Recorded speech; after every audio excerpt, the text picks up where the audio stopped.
Shabbat Shalom, chers frères et sœurs dans le Christ. Baruch Ata Adonai Elohim Melech Haolam. Béni sois-tu Seigneur, notre Dieu, Roi de l'univers. Nous commençons ce dimanche, le premier dimanche du temps de carême, année liturgique B. Ce temps de 40 jours avec le Seigneur où nous allons traverser l'épreuve, où nous allons redécouvrir le sens des 10 commandements de Dieu. C'est aussi le temps de la Teshuvah en hébreu, qui est le retour, le temps du retour à Dieu, le temps où chaque Gabonais, le temps où le Gabon doit retourner à Dieu. Nous devons prier pour la conversion de notre pays, prier pour la conversion de tout le monde entier.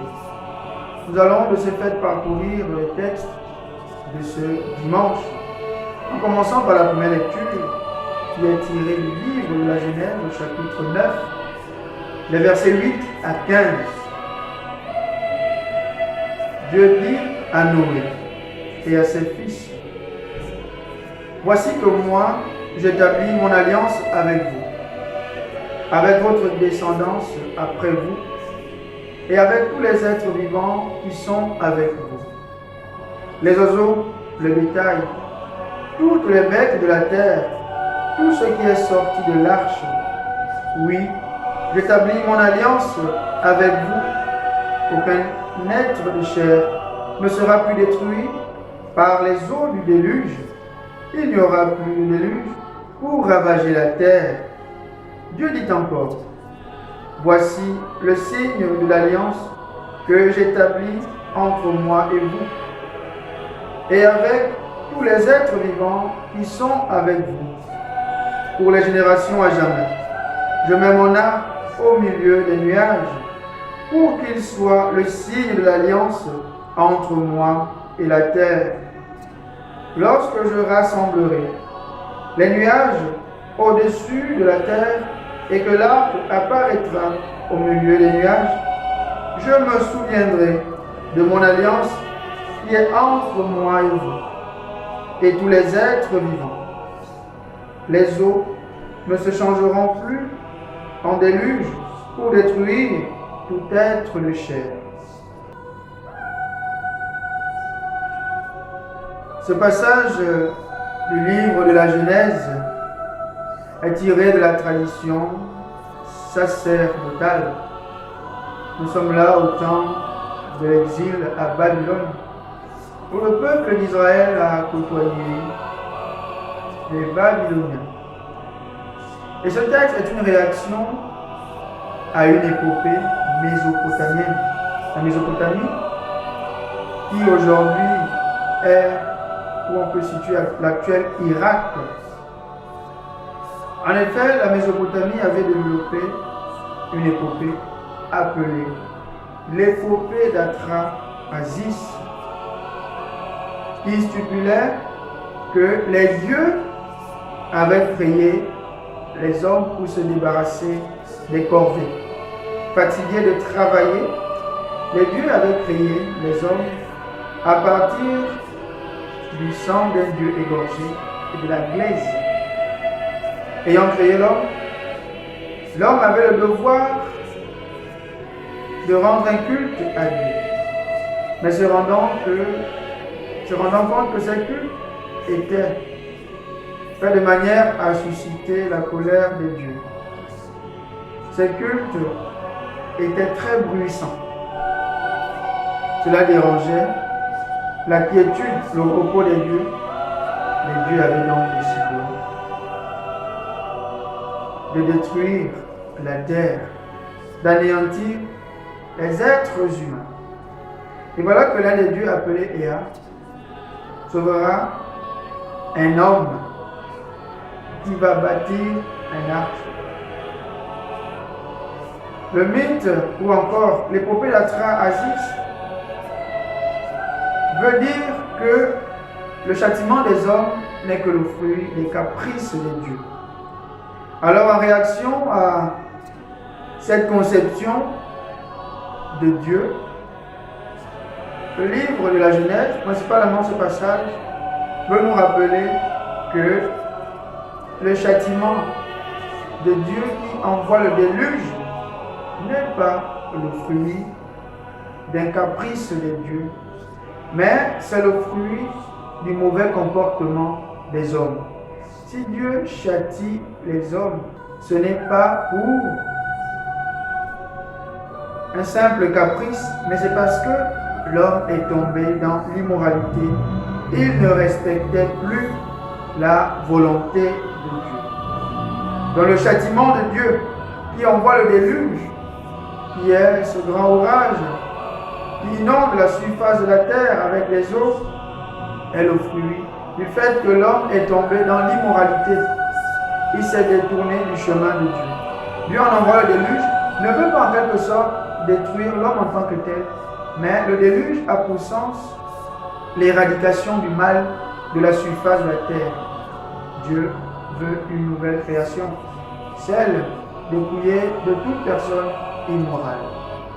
Voilà, en réaction à l'épopée d'Atrahasis, ce passage de la Genèse nous rappelle que c'est la responsabilité personnelle de l'homme qui a entraîné la destruction d'une partie de la population. Voilà. Ce qui sous-entend que pour une société qui baigne dans l'immoralité, si la société gabonaise baigne dans la culture de l'immoralité, la pratique des œuvres obscènes, si la société ne respecte plus la liberté de l'homme, si elle oppresse l'homme, si les droits des êtres humains ne sont plus l'apanage de ceux qui sont dans la position de force, à un moment donné, Dieu va arriver pour éradiquer toutes ces personnes qui font le culte du mal, toutes ces personnes qui ne garantissent pas le bien-être des autres. Il va éradiquer le mal dans notre société pour instaurer ce nouveau règne, le règne de justice et de paix. Et c'est tout le sens du nom Noé. Noah en hébreu, qui veut dire apaisement, la paix, la quiétude, la consolation. Dieu trouve sa consolation en Noé qui est agréable à ses yeux. Et c'est parce qu'il trouve la consolation en Noé qu'il va faire parler sa miséricorde. Et Saint Augustin disait qu'il est plus facile à Dieu de contenir sa colère que de retenir sa miséricorde ou son amour pour les hommes. Reprenons pour ainsi dire le psaume 30 verset 5, qui nous dit que sa colère ne dure qu'un instant et sa bonté toute la vie. Et c'est ce que Dieu va faire. Il va prendre la résolution par amour pour l'homme de ne plus jamais faire jaillir les eaux de destruction de la terre. Voilà ce que Dieu va prendre comme résolution à travers une alliance. L'alliance qui manifeste la bonté de Dieu. Et quand on essaye de compter le nombre de fois que le terme alliance vient dans ce texte, on voit qu'il y a 5 fois le terme alliance en hébreu, berit, qui a donné diatheke en grec.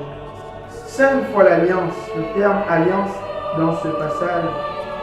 Et dans le livre de la Genèse, au chapitre 1, verset 1, c'est au 5e jour que les êtres, les bestiaux, les monstres marins vont être créés par Dieu. La vie apparaît au 5e jour pour nous signifier que Dieu prend cette résolution d'amener l'homme à une nouvelle vie. Une vie nouvelle commence avec la sortie de Noé de l'arche de l'alliance, la vie en Dieu. Voilà. Ce passage veut rappeler que Dieu ne veut pas en quelque sorte la destruction de l'homme, mais il veut la vie de l'homme. Il veut le bien-être de l'homme. S'il détruit, ce n'est que pour éradiquer le mal de la surface de la terre.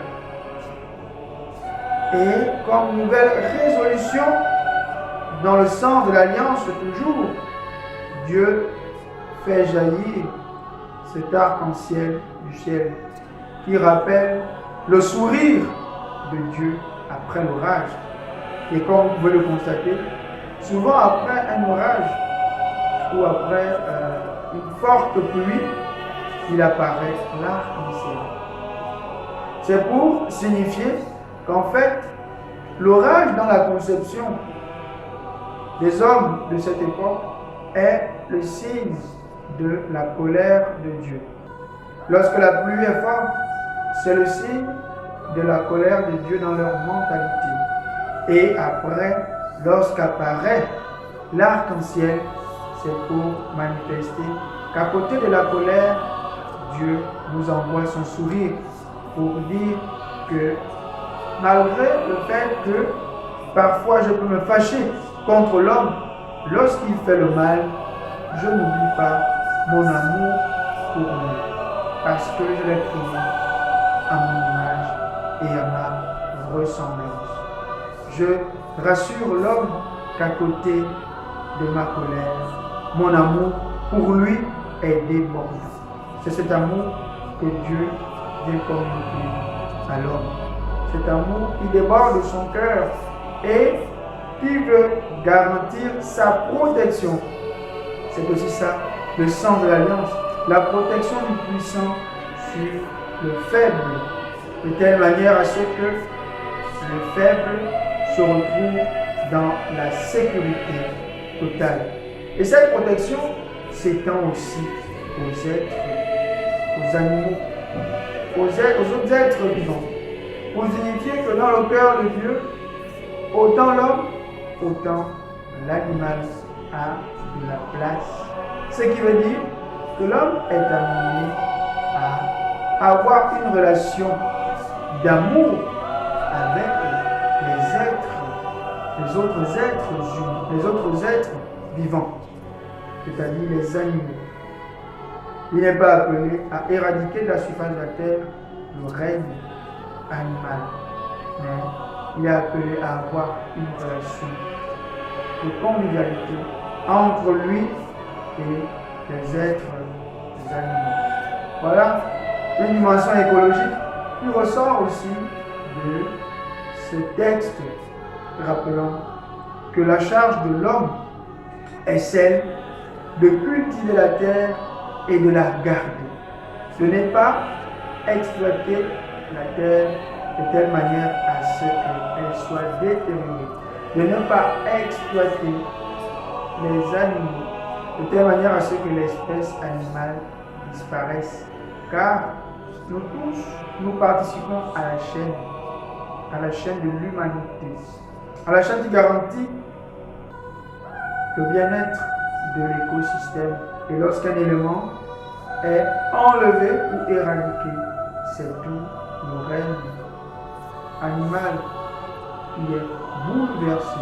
C'est toute la surface de la terre qui est bouleversée, car Dieu a bâti cet univers de telle manière à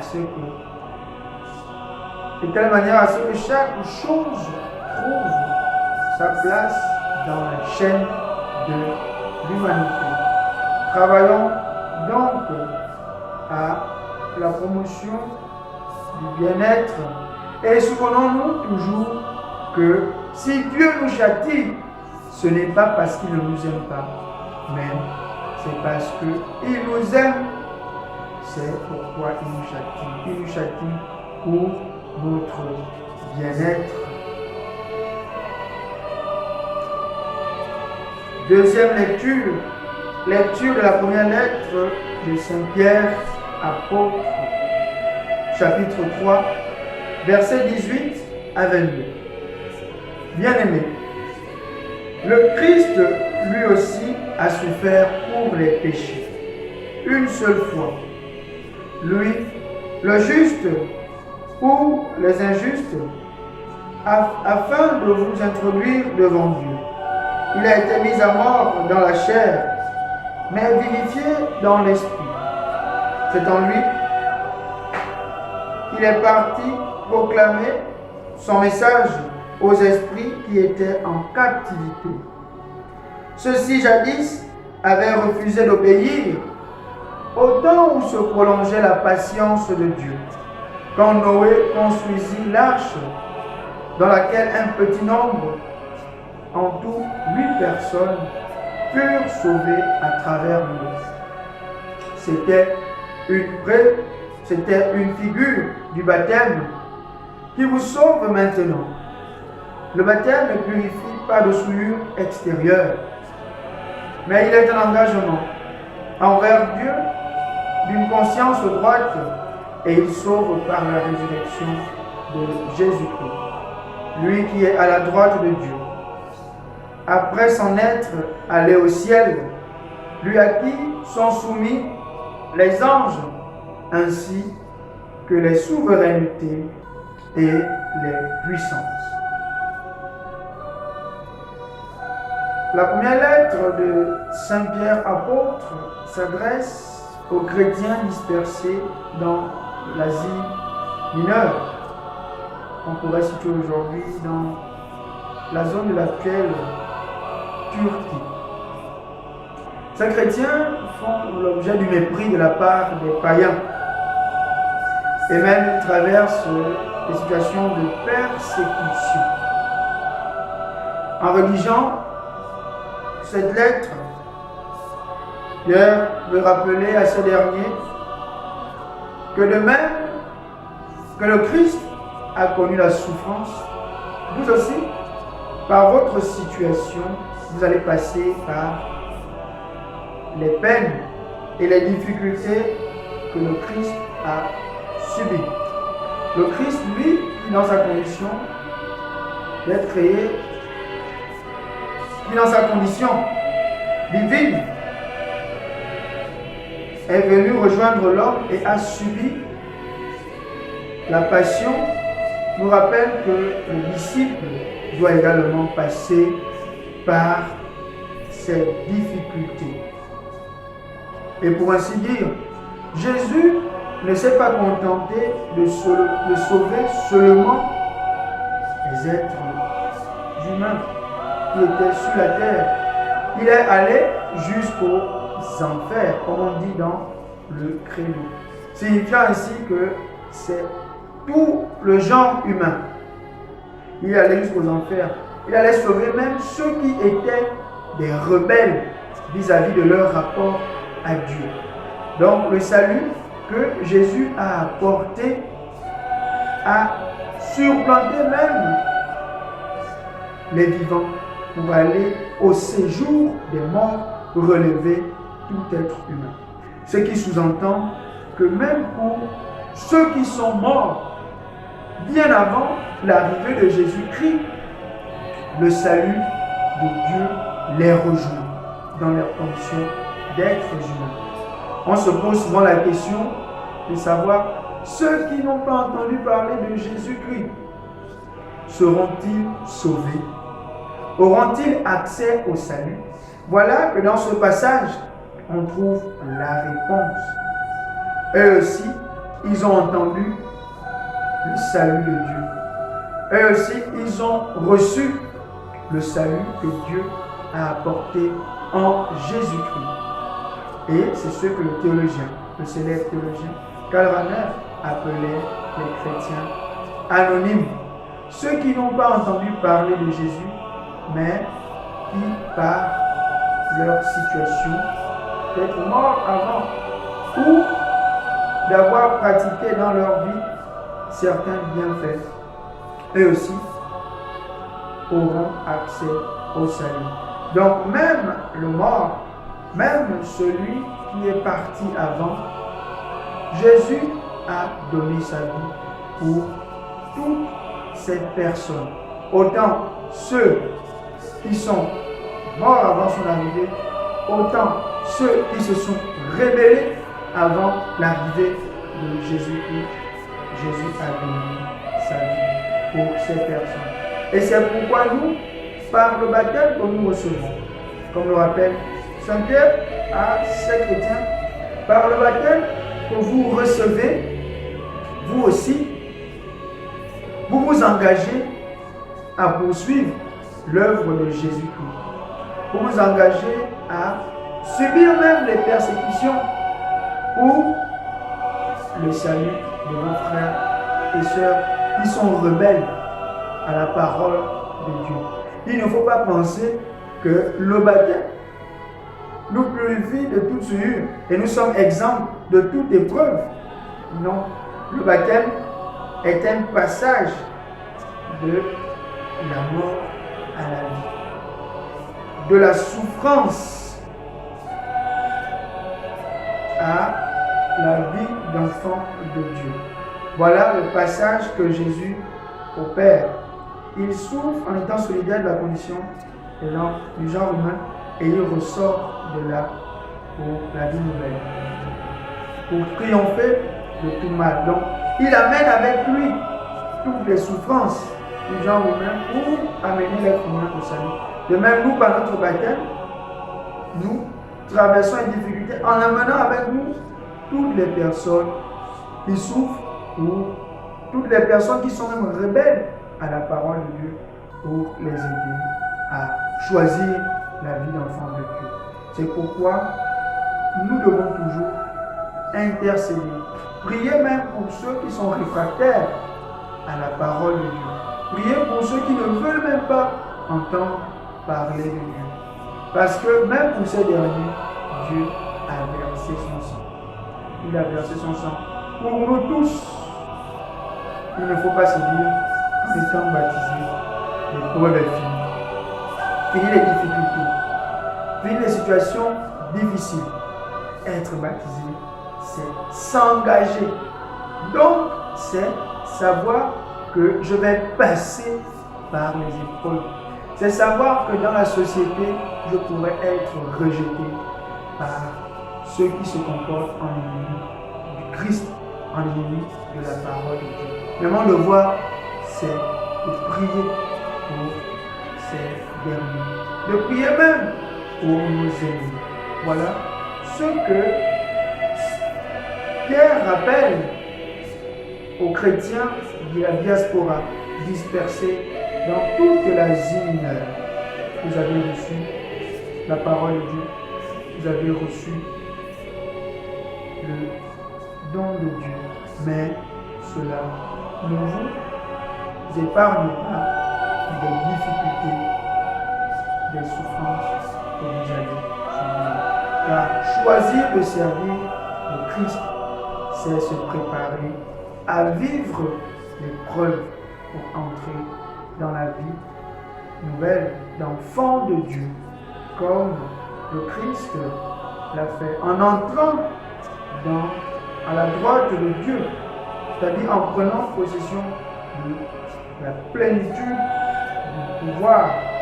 Et la droite d'Exia est aussi la symbolique du côté le plus honorable, du côté le plus fort, fils de ma droite. Donc, Jésus, en allant à la droite de Dieu, entre dans la plénitude du pouvoir qu'il reçoit, la plénitude du pouvoir. Et nous aussi, en passant par les épreuves de ce monde, nous serons dignes d'être accueillis dans le royaume préparé pour nous depuis la création du monde. Évangile de Jésus-Christ selon Saint Marc, chapitre 1, versets 12 à 15. En ce temps-là, Jésus venait d'être baptisé. Aussitôt, l'Esprit le pousse au désert, et dans le désert, il resta 40 jours, tenté par Satan. Il vivait parmi les bêtes sauvages, et les anges le servaient. Après l'arrestation de Jean, Jésus partit pour la Galilée, proclamait l'évangile de Dieu. Il disait: les temps sont accomplis, le règne de Dieu est tout proche. Convertissez-vous et croyez à l'évangile.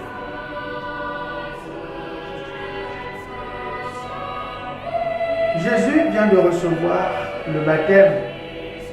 Il vient de recevoir l'Esprit. Et voici qu'il est conduit au désert. Le désert Érémos. Le désert qui est le lieu de la parole de Dieu, mais qui ici est d'abord le lieu aride, d'étendue sauvage, où il n'y a pas de fécondité, où Dieu ne manifeste pas sa fécondité. Voilà la signification du désert.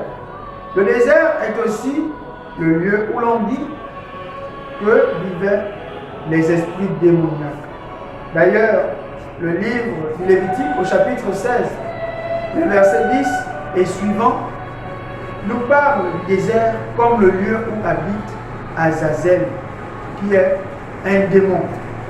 Et Azazel est ce démon chez qui, le jour du grand pardon, le Yom Kippour, on allait expédier le bouc sur lequel on avait déposé tous les péchés.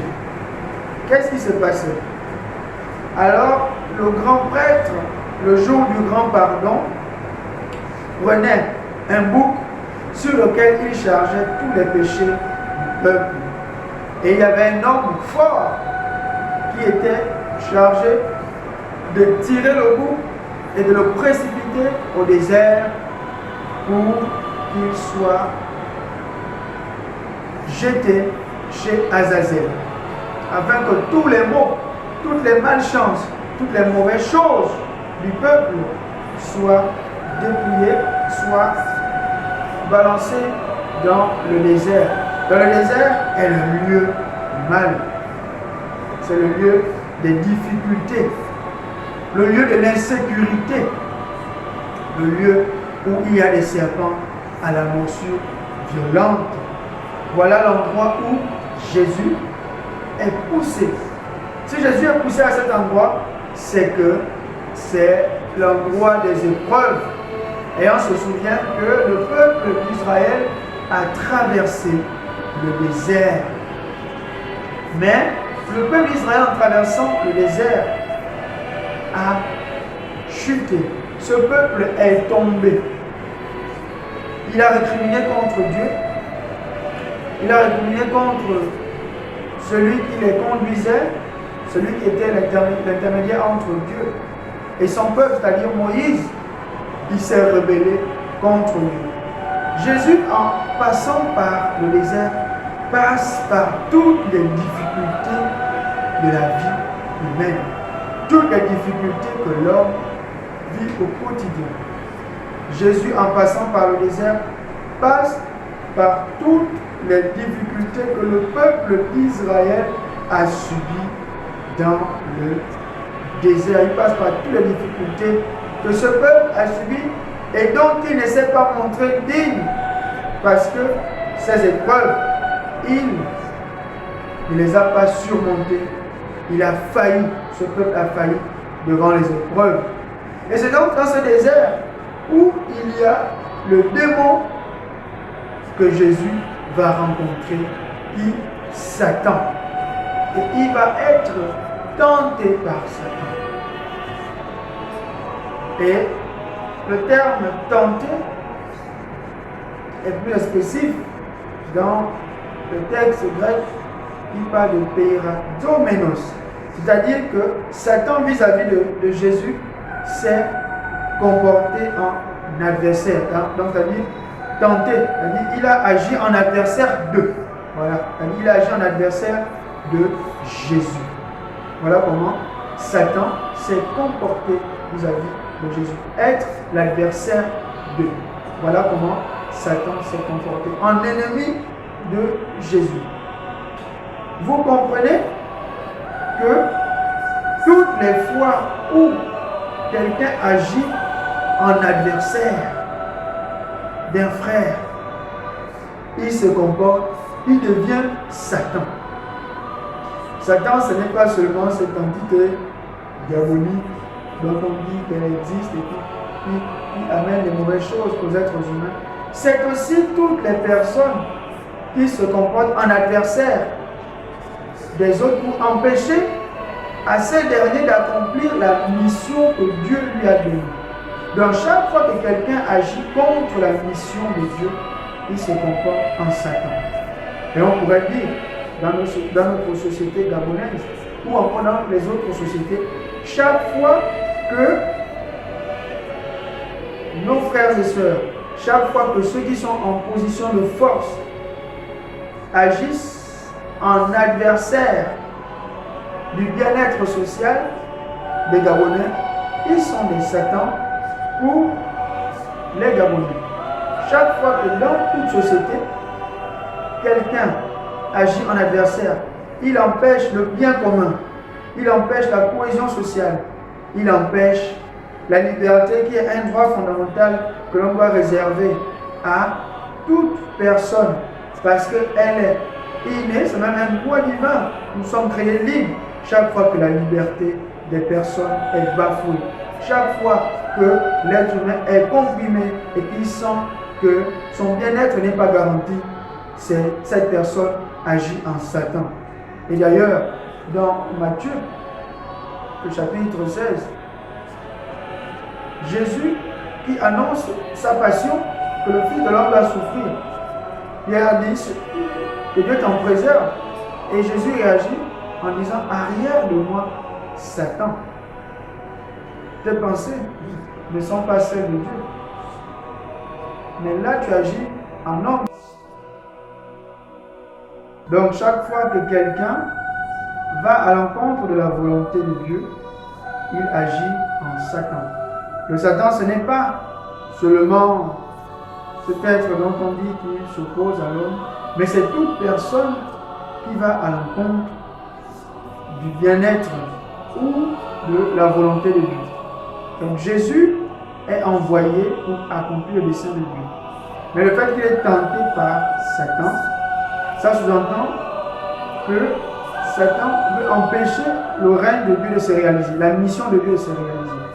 Donc le Satan devient toute personne qui s'oppose à ce que Dieu a voulu pour l'être humain dans la société.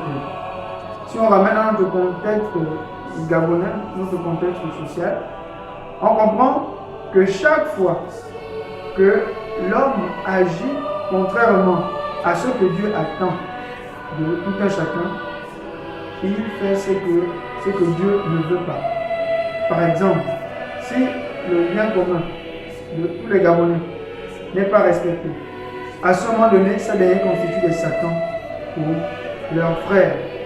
Si le droit à la liberté, qui est un droit fondamental, un droit divin, un droit naturel, inhérent à la personne humaine, n'est pas garanti dans la société gabonaise, à ce moment donné, ceux qui sont en position de force constituent des Satans pour nous.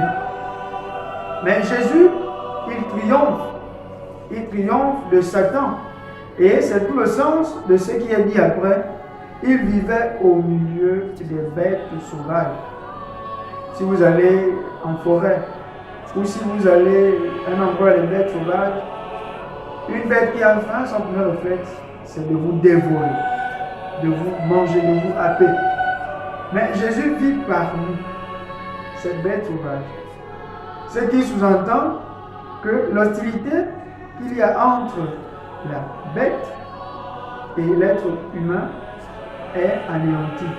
Vous vous souvenez que dans le livre de la Genèse, chapitre 3, verset 17, le sol est maudit à cause du péché de l'homme, ce qui a instauré l'hostilité entre le règne animal et les êtres humains. Or, le fait que Jésus vive au milieu des bêtes sauvages sans être dévoré par elles, ça sous-entend que cette hostilité a été anéantie. Désormais, on retrouve l'Éden d'antan, le jardin d'Éden d'antan, ce jardin où l'homme vivait en cohésion avec la bête. C'est donc le nouveau paradis qui est là garanti en Jésus-Christ, le règne paradisiaque, où nous vivons en cohésion avec les autres êtres, s'accomplit en Jésus-Christ. Jésus devient ce nouvel Adam qui vient nous anéantir le péché qui crée l'hostilité entre les animaux et les êtres humains. Et on se souvient aussi d'Isaïe, chapitre 11, et les versets 9 et suivants, qui nous rappellent que le loup habitera avec l'agneau, que dans le trou d'un combat, un enfant mettra sa main sans pour autant être dévoré par ce reptile. Cela montre le retour à une nouvelle étape, celle de la nouvelle création, où on vit en cohésion avec le être. Donc, le passage du fait que Jésus vit au milieu des bêtes sous-entend que désormais Jésus a triomphé des tentations de Satan. Il n'a pas succombé à la tentation de Satan. Jésus a assumé toutes les difficultés qu'a traversé le peuple d'Israël dans son passage de 40 jours dans le désert, sans tomber comme ce peuple. Il a assumé toutes les difficultés, sans se faire mordre comme ce peuple qui a été mordu par les serpents à la morsure de l'homme. Au milieu de ces bêtes, Jésus a triomphé. Et c'est pourquoi les anges le servent. Si les anges servent Jésus, c'est que au désert, Jésus a manifesté sa divinité. Parce que l'ange se tient en présence de Dieu pour le servir. Ça veut dire que Jésus a reçu la plénitude du pouvoir. Parce qu'il a triomphé. Il a triomphé de Satan. Satan n'a pas eu le dessus sur lui. C'est la Seigneurie du Christ qui a le dessus sur la puissance du mal.